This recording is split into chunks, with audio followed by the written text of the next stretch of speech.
Hey everybody. First of all, shout out to Peter for all the help he's done to do this new Bible study. I like it much better. You get to see the text more than this mug, so that's good. So here we are. We're back into Genesis. Let's remind ourselves where we came from. Remember that this wasn't designed originally to be cut into pieces like we preach sermons now. These were told as a story. These were stories amongst other creation stories, probably shared around campfires. We know that they cross-pollinate even with the language they use. Sometimes even in our creation story, we have other language usage of certain things that come in. So there's clearly a discussion going on. They're living in this world. And what we know so far is like all the other creation stories, we have the 7-day creation, or like other ones. We have the amazing story in this, of course, is that the gods create humans in the other stories as being slaves. Here we have this God who creates us to bear his image. We have kingship language to control the earth, to take care of it. And so humanity is created in God's image, and we are created in this role of authority over his creation, to act in his name kind of thing. And then we have part 2, which is a different angle of a creation story, which is the garden.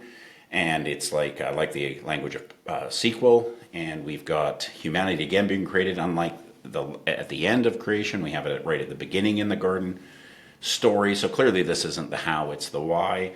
And in that case, we got creation. Humanity is given the role to naming the creatures. They've given a priestly role in that case. So we're priests and kings in this particular way. So incredible standing. And of course, we have male and female emphasized there.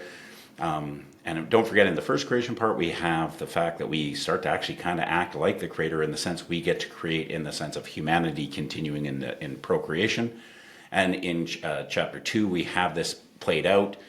And a woman and man are created equally. They're completely equal. They're completely both in the role of priest and king. There's no separation. That will only happen after the fall, which is an amazing standing. So we get to this point at the end of chapter 2, and we're like, wow, this is incredible. Humanity is really great. Well, now we get to what went wrong. So now, remember I told you we need to do a close reading. So in doing a close reading, we have to what I mean by that is look closely for what's really being said, what's being not said here. And I think we're going to find that sometimes our presuppositions get blown away when we read this, when we actually read what the author is actually saying. So let's take a look at this. The serpents are in creation narratives, both in pagan and ours. They exist, they talk, they are sometimes good, they're sometimes not good. Sometimes they're gods themselves, like in Egypt. And so this one's more crafty. That doesn't mean good or bad, but we're going to find out he is bad, because crafty can be good in the Bible when you're using it as wisdom, and it can be bad when it's used to destroy humanity. All right, he's more crafty than any other beast of the field. He's part of creation. They would have had no concept at this point of him being this creature, this chaos creature, being what we call the Satan. That's later.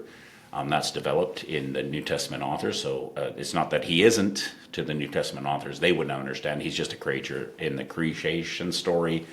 Later, as it progresses in our theology, we find out that there's a figure here. All right. And that the Lord God has made. He's more crafty. He exists in creation. He's part of the creation narrative. He said to the woman, right away he questions God's character, which is our first hint this is not a good guy. And why does he do that? He wants to question God's character and his generosity, because he wants to make them not trust. So right away, this is all about trust. He said to the woman, did God actually say, you shall not eat of any tree in the garden? Of course, he didn't say that. So right away, you've got this question of the character of God. So he's trying to undermine, and he's trying to create chaos. Remember that good is order, and that's what God does. And he's taken it out of chaos, the waters, remember, and he calms the waters and with his spirit or mighty breath. And then you get the good, and now you're starting to see the attack on the good and the order. So what happens is the woman, bless her heart, and by the way, the man's there, the language is such that the serpent's clearly speaking to two people, so it's not like she's the only one there. And no, I don't think the author had intent of dissing women here. I think he was just using again, it's not the how anyways, but I think he's using a literary technique so that there's a discussion going on between two people. I don't think it has anything to do with pointing at one gender, especially after reading chapter 2 and the emphasis of the equality of them. So you got the woman said to the serpent, we may eat of the fruit of the trees of the garden. So she sells the truth to him back. But God said, you shall not eat of the fruit of the tree that is in the midst of the garden, neither shall you touch it, lest you die. So here's the issue. What is that about?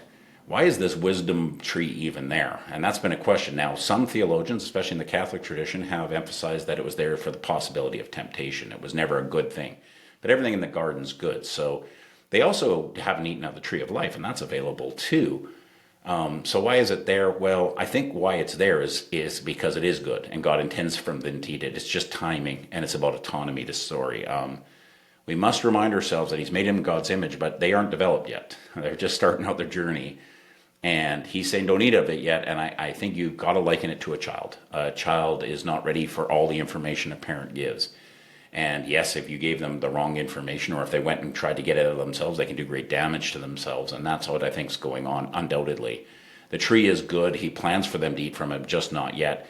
And because if they eat of it now, they will become like God, in the sense of, now remind yourselves, they're already supposed to bear God's image, but they'll become, by autonomously taking it on themselves, they won't be able to handle that, and they will destroy themselves. So that's more what I think is going on here.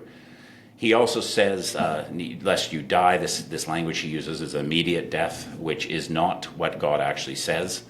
But the serpent said to her, woman, you will not surely die. The language here in Hebrew, as I understand, is more likely like you won't die right away. That's the reality. So if you eat it, it's not going to be catastrophic right away. For God knows that when you eat of it, your eyes will be opened and you will be like God. So the temptation is what God's already given them, to bear his image, to be like God. The problem is not that. This is a parasitic temptation. It's about the autonomy, about them taking it upon themselves, and in such becoming gods in and of themselves. They're not going to come under God. They're going to do it themselves. That's what the parasitic nature of the serpent, who will later become the Satan figure. If you think about the temptation in the wilderness, he tempts Jesus and he says, you can have all these kingdoms. Well, already we know the messianic figure biblically gets all the kingdoms. What he wants Jesus to do is do it autonomously, independent of God. It's a very similar technique, it seems, by the serpent. And you will be like God, knowing good and evil. They will eventually know that. God will show them that, but at this point they're not ready for it. And he wants them to take the autonomous. That's the when it says that the fruit is tempting, that's what it means, is oh, this is kind of nice because I don't have to go under somebody, and it's already there. So when the woman saw that the tree was good for food, and that it was a delight to the eyes, and that the tree was to be desired to make one wise. You notice that three, whenever things are said three times, is the emphasis that this is very tempting to the human being to become autonomous, even then. Was to be desired to make one wise. She took of its fruit and ate. So she does it. Again, he's going to be right there. She also gave some to her husband. Interesting, she calls him her husband right here. So you've already got this wonderful story about, anyways, I'm not going to get into the politics of sexuality and marriage, but you get the point. Who was with her, and he ate. So here's the problem. Like children, they are not ready for this, and they rush into what I can call adolescence or adulthood on their own. Like children in our lives that we've seen, when they do that and they don't listen to their parents, I mean, talking in good families, they often go and do things that are dehumanizing, and sometimes it leads to death, doesn't it? So we've got this story. That's how it's being presented. And then we, of course, I go back to the children. When children are around, anyone who's had children or been around children knows that they will run around naked and they don't care. Like, there's just no shame because there's no concept of that. And when you hit to adolescence, you realize pretty quickly that that's changed.